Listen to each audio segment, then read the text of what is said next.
All right, ladies and gentlemen of D-Class personnel, go ahead and sit down. For those of you who don't know me, my name is Commander, and I'm going to be briefing you on the SCP you're about to go study out in the field, so pay attention. What we're looking at today, SCP-352, Object Class KETER, Special Containment Procedures. Containment area is to remain sealed at all times. No human interaction is allowed with SCP-352. Any and all interaction should be carried out via robot or other remote means. Should human interaction become necessary, full hazmat containment protocols should be observed.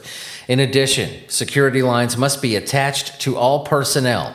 Should any personnel begin to exhibit erratic behavior, they are to be immediately removed from the containment area via these security lines. Any staff reporting hallucinations after interaction with SCP-352 or her hair are to immediately be placed under quarantine. Any staff working in or around the containment area must submit to random psychological and physical testing. Anyone found to be contaminated will be placed into immediate quarantine. Now, staff attacked by SCP-352 may only be recovered if they have not been bitten by SCP-352. SCP-352 is to be fed only once weekly. Feeding will be discontinued for 1 month if SCP-352 attacks any personnel. Description: SCP-352 appears to be a very old, emaciated woman of indeterminate age and race. SCP-352 speaks Old Russian, but with an accent and dialect that makes translation very difficult. SCP-352 is extremely unwilling to communicate, with most of the conversations thus far made primarily of threats or statements of revenge. SCP-352 has never identified herself by any name, and due to her aggressive nature, it has been impossible to determine any background information. SCP-352 possesses a level of strength and speed much higher than what should be possible for a person of her perceived age and physical dimensions, and has been showing moving loads in excess of 200 kilograms with little physical strain, and moving at speeds in excess of 70 kilometers an hour. SCP-352 can recover from wounds that would be lethal to a human being, including decapitation and disemboweling. This regeneration can take between several days to several weeks, depending on severity. Internally, SCP-352 appears to be a normal human woman with muscles, bones, and organs in a state consistent with advanced age. Testing done on tissue samples has been inconclusive. SCP-352 is capable of growing very thin, hair-like strands from any part of her body. Apparently it will. These strands can grow several meters in an hour and appear to be at least partially under the control of SCP-352.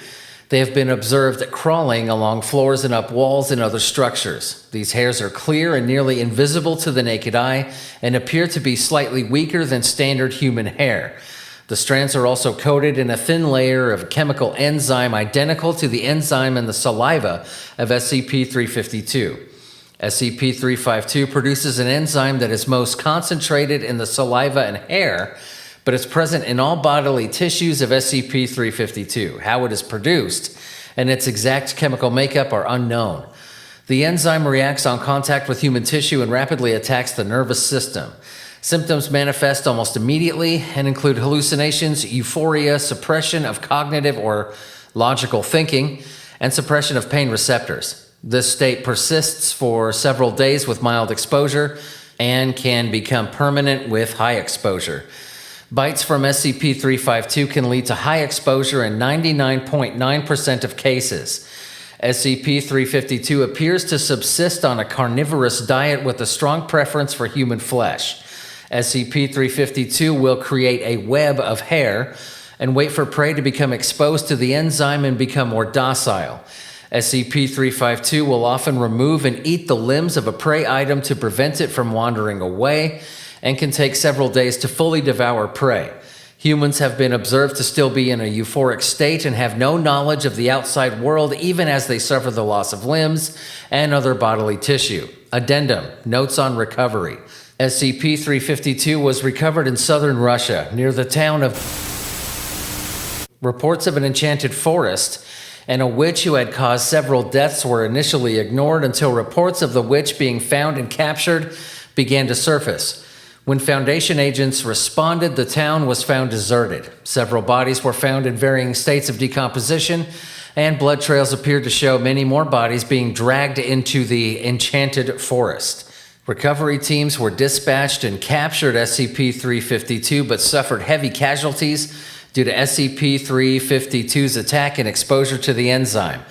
A large amount of hair was recovered as well and is believed to be the cause of many exposure incidents, with contact being attributed to spider webs or an agent's own hair and not reported until hallucinations manifested. Addendum: Notes on behavior.